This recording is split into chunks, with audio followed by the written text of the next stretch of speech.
Hi friends, இன்றைக்கி நம்ம எதை பற்றி பார்க்க போகிறோம் அப்படின்னா ஆதார் கார்டு ஆன்லைனில் எப்படி டவுன்லோட் பண்ணுறது அப்படிங்கிறது தான் பார்க்க போகிறோம். அதுக்கு உங்களோட ஃபோனில் கூகுள் குரோம் ஓப்பன் பண்ணிக்கோங்க.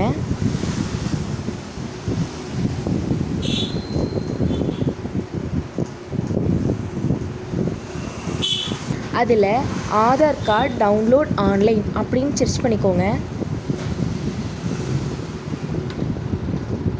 அதில் வர ஃபஸ்ட்டு லிங்க்கை கிளிக் பண்ணி ஓப்பன் பண்ணிக்கோங்க.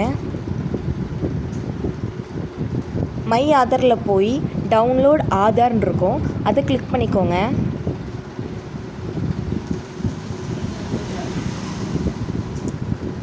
இப்போ ஒரு பேஜ் ஓப்பன் ஆகும்.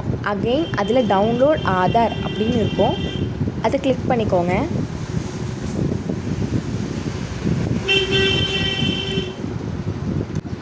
இப்போது உங்களோட ஆதார் கார்டு நம்பரை இதில் டைப் பண்ணிக்கோங்க.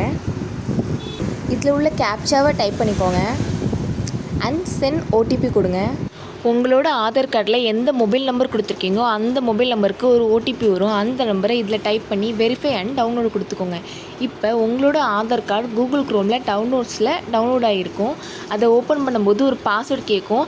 அது என்ன அப்படின்னா, உங்களோட ஆதார் கார்டில் உங்கள் நேம் எப்படி இருக்கோ அதில் ஃபஸ்ட்டு 4 லெட்டர் கேபிட்டல் அண்ட் உங்களோட டேட் ஆஃப் பர்த்தில் உள்ள வருஷம் அதையும் கொடுத்து ஓப்பன் பண்ணிக்கோங்க. இந்த வீடியோ உங்களுக்கு யூஸ்ஃபுல்லாக இருக்கும்னு நினைக்கிறேன். இதே மாதிரி நிறைய வீடியோஸ் பார்க்கணும் அப்படின்னா என்னோட சேனலை சப்ஸ்கிரைப் பண்ணிக்கோங்க, ஷேர் பண்ணுங்கள், லைக் பண்ணுங்கள். தேங்க்யூ.